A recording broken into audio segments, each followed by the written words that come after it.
Something new is happening that is unhinged, involving the Book of Oa of all things, and it involves somebody who's actually been dead for over 10 years. Someone so important to the Green Lantern mythos that it actually became the center point of the DC entire creation for quite some time. I of course talk of Krona, the Rogue Guardian, but how could someone be dead for that long and still be important and or impacting the story? Let's find out. As usual, guys, be sure to like and subscribe before we continue on, but let's keep rolling. So, the Book of Oa, I made a big deal out of that earlier, and what exactly is the Book of Oa? Well, the Book of Oa is this wildly powerful artifact that the Guardians had made way back in the day that contains the totality of any information that the Guardians know, or knowing the Guardians, what they want you to know, because there are pieces that have been removed from it. And there's laws that all the Green Lanterns are governed by that affect all of the rings. There's descriptions inside of how all the rings are made, how the central power battery is made, and just pretty much all the stories of everyone who's ever been a Green Lantern. Like, it's just this wildly powerful artifact that's always at the centerpiece of, like, Green Lantern lore and the mythos and stuff like that. And so it's just like a really interesting concept in general. But that being said, after everything to do with Lord Premier Tharos and the United Council kind of taking over things, or the Galactic Senate taking over things, we're finally like past all of that, and it turns out Guy had actually stolen that a while back to keep that Tharos guy from actually messing with it, and he did a ton of research on the topic, as a matter of fact, and he rewrote the Book of Oa, which, keep in mind, is kind of unhinged because there's an unlimited amount of information inside of here, as we found out, which feels kind of weird. Unhinged feat by Guy here, but it is what it is, right?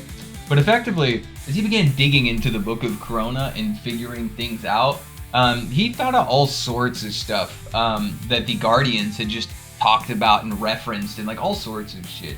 And he didn't find anything like cool or like really interesting to himself until he heard about this thing called the Eye of Krona.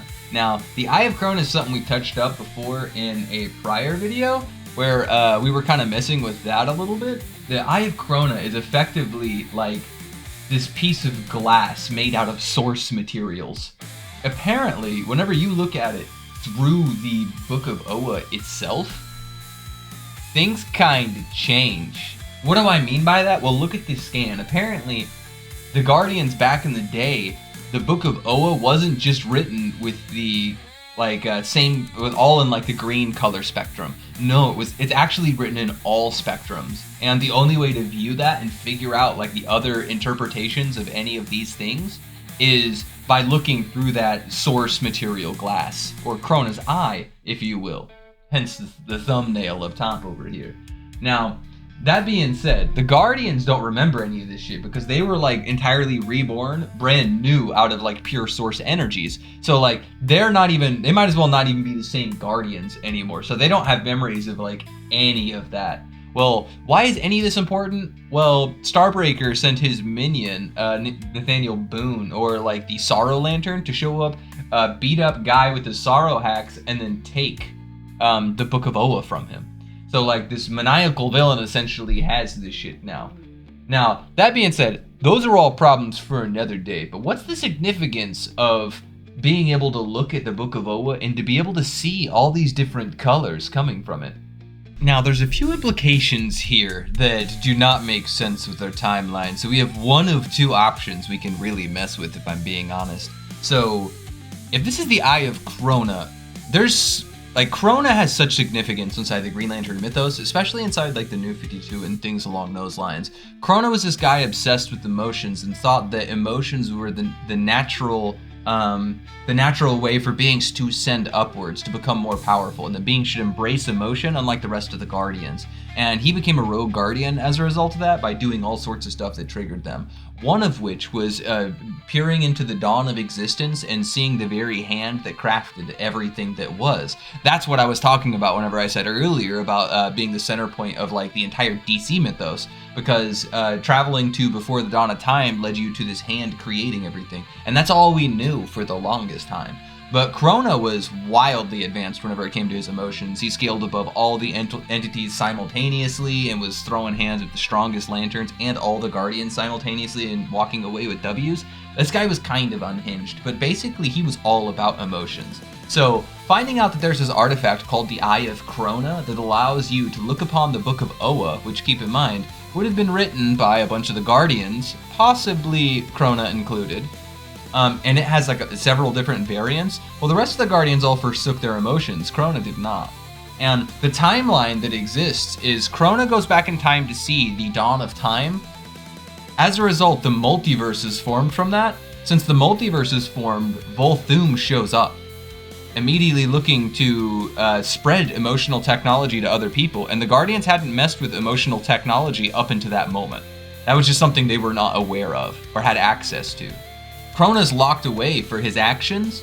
Then Volthoom and the Guardians banish their emotions away, and Volthoom goes crazy and kills almost the entire universe full of Maltusians. So they lock him away and become incredibly terrified of fear. Or of emotions in general. They're horrified of emotions and what the potentiality of mortals getting their hands on them could be. And so, this is weird because the Book of Oa should not have been formed until after everything to do with, like, Volthoom, because it's made with emotional technology. So, basically what this implies is after Volthoom was banished, unironically, they went and they broke Krona out of his prison and started tampering, having him tamper with the Book of Oa, creating all of these, everything to do with this eye. Because, like, why would the Guardians name something after, like, the biggest villain in the entire multiverse? They wouldn't be naming things randomly after Krona, no. Krona most likely has something to do with that. Now, that's path one. If you want to take the other path is that the Guardians just started doing this shit back in the day. Now, that could be reflective of what we're seeing right now with, like, all the Guardians being different emotions, or it could just be a direction to push them in, so each like Corps has like a Guardian and a Book of Oa or something they can glom onto.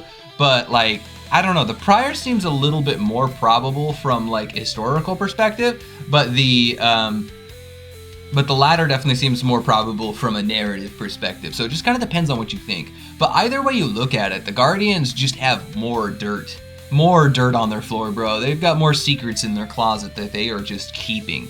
And if Krona really was a part of all of this, this would just further explain his descent into madness. Well, I guess I can't say madness. His descent into knowledge and wanting to find out more about the emotional spectrum and find out everything about it. So what kind of secrets do you guys think that the Guardians had about the other emotions locked away underneath the Eye of Krona's perceptions of the Book of Oa?